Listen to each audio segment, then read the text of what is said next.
6h20 du matin. Voici notre petit logement. Et nous avons vu sur l'un des Annapurna qui culmine à... Maxime, ça culmine à combien celui-là? À presque 8000 mètres. 7935 mètres. On a de la chance parce qu'hier il faisait dégueulasse. Alors que là aujourd'hui, on a un temps incroyable pour aller se balader. A priori entre 5 et 7 heures de marche aujourd'hui. Pour atteindre la plus grosse ville du tour des Annapurna. À savoir Matan. C'est ça hein? Manang. Manang, on y est presque.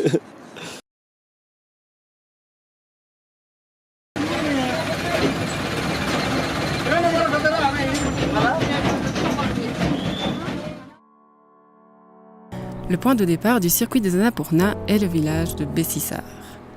À cet endroit, les trekkers peuvent choisir de commencer le trek à pied ou de prendre un peu d'avance avec une jeep ou un bus local. C'est l'option que nous avons choisie. On se lance sur une route de terre, de cailloux, plein de trous, de bosses et longeant quelques ravins.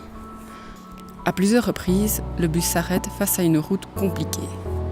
Quelques kilomètres plus loin, on décide d'ailleurs de descendre lorsqu'on se trouve face à une côte qui ne nous inspire pas confiance.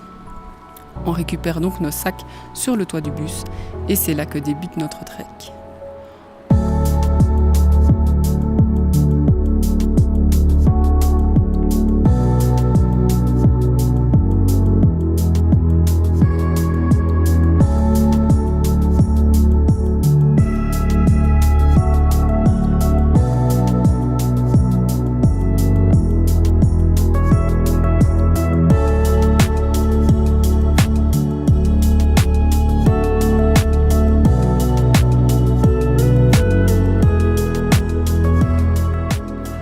Les premiers jours, à basse altitude, on a pu profiter de paysages verdoyants. Les jours suivants, on passe des rizières aux forêts tropicales. On s'attendrait presque à voir Tarzan se balancer au bout de sa liane. Un peu plus loin, on se sent un peu plus chez nous lorsque l'on se retrouve dans une forêt de sapins qui nous rappelle nos Ardennes belges. Tout le long du chemin, on longe un torrent dont le débit est impressionnant. Et je ne suis d'ailleurs pas à l'aise lorsque je dois emprunter l'un des ponts de singes qui permet de le traverser.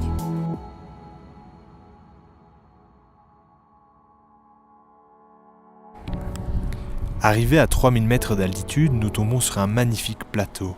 Fini les chemins enclavés entre deux pans de montagne, place aux vues dégagées. Nous pouvons enfin apercevoir les principaux sommets enneigés des Annapurna qui culminent à environ 8000 mètres d'altitude. Les paysages que nous croisons sont riches et variés. Au même endroit, nous pouvons apercevoir des pans de montagne parsemés de verdure luxuriante et des paysages arides et secs qui nous font penser aux westerns ou à ces films qui nous racontent la guerre en Afghanistan. De temps en temps, nous passons dans des forêts de conifères qui nous rappellent le sud de la France et qui nous donnent envie de sortir les boules de pétanque pour battre la terre aride. Au fil de notre randonnée, nous croisons des villages perchés à 3600 mètres d'altitude où le temps a l'air de s'être figé et la vie